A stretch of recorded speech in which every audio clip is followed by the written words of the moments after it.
chicken stock. Sorry. I do a sound effect after the thing, and I didn't have it. I don't know how to insert a chicken sound effect. So I did, hey, chicken stock. This is not chicken stock. I know it says broth. Ignore that. Imagine it said stock. This is not what you should be using. This is what you should be using. So let's learn how. Hi there. I'm Mitchell Moore. I'm a pastry chef and restaurant owner in Jackson, Mississippi. And today we're going to make chicken stock. Now, if you have followed along my videos, I've made chicken stock before, but it's kind of buried in a sourdough video, like video 2 or 4, maybe 5, maybe 3. Anyway, so I thought I would break that out and show you guys how to make chicken stock from scratch, which is what you should be doing. You should not be using this stuff. This isn't very good, nor is it very flavorful, nor is it very good for you, and it's expensive. Whereas, you probably have all of this stuff at your house, or at least when you go to the grocery store and buy one of those pre-made chickens, you then have it. Don't throw that carcass away.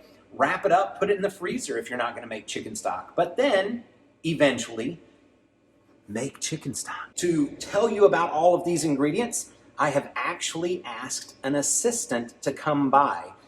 He's one of the few guys that I trust completely in the kitchen, so take it away. Thanks, Mitchell. So to make chicken stock, you're going to need a slow cooker. I know that's not a slow cooker, but this is a restaurant and we don't typically have slow cookers. So use your imagination. We're going to need a slow cooker, onion, carrots, and celery. I know I don't have celery, but I don't have any celery, so what do you expect? It's not going to stop me from making chicken stock, and it shouldn't stop you. My family likes thyme. If your family doesn't, don't put it in. Peppercorns, whole black peppercorns, not ground pepper, and chicken, obviously, or a carcass of chicken, which we'll get to. And you'll need, do you see the salt? That's because you don't need salt. You never salt your stock. It's going to reduce down, and then it's going to be too salty. Okay? Back to you, Mitchell. Great job, Mitchell. So, chicken stock. Why should you not buy it? Because it doesn't taste very good.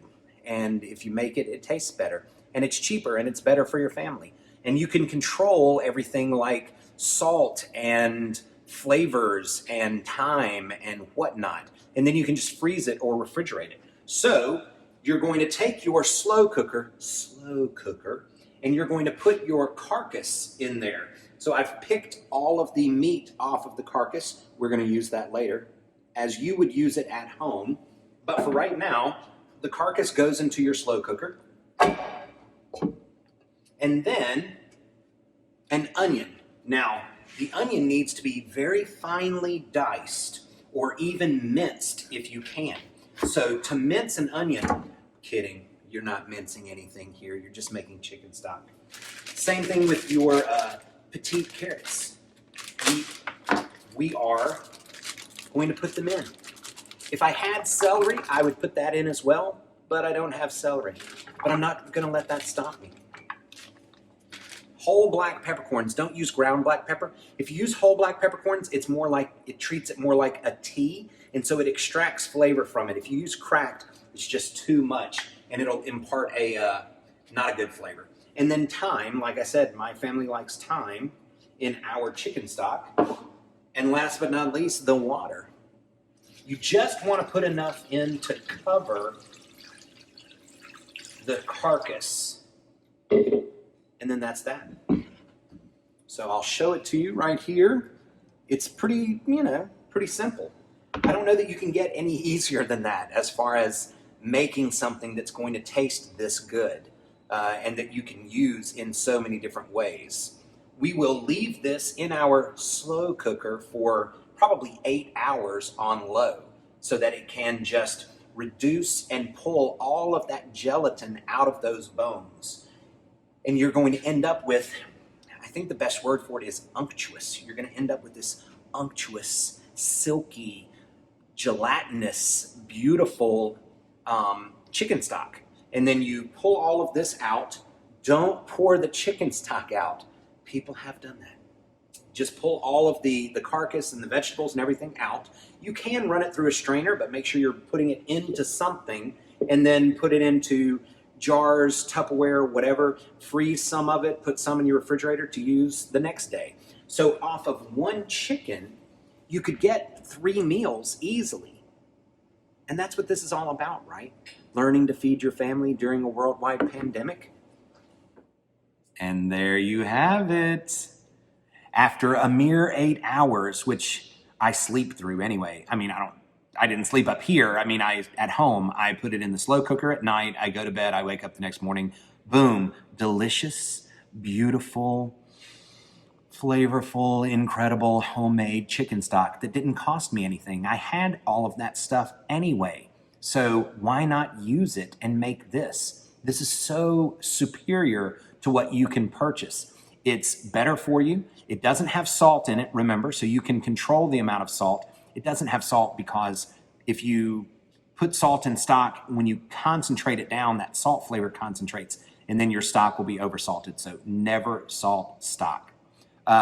It's delicious, flavorful, inexpensive, healthy. It will help you feed your family during a worldwide pandemic, which is what all this is about anyway, right? So thanks so much. Again, I'm Mitchell Moore. If you have any questions, feel free to leave them below. Be sure to subscribe. There's, I think, a link with my face on it in a corner, maybe. And visit our Patreon. Just search Mitchell Moore Pastry Chef, or we can put a link as well, maybe somewhere. And knowing them, they won't put a link, and then I'll just look like an idiot on the... But anyway, be sure if you have any questions to leave them down below. If you have any complaints, feel free to email them to ilikestore-bought-stock@becauseI'manidiot.com. Thanks so much.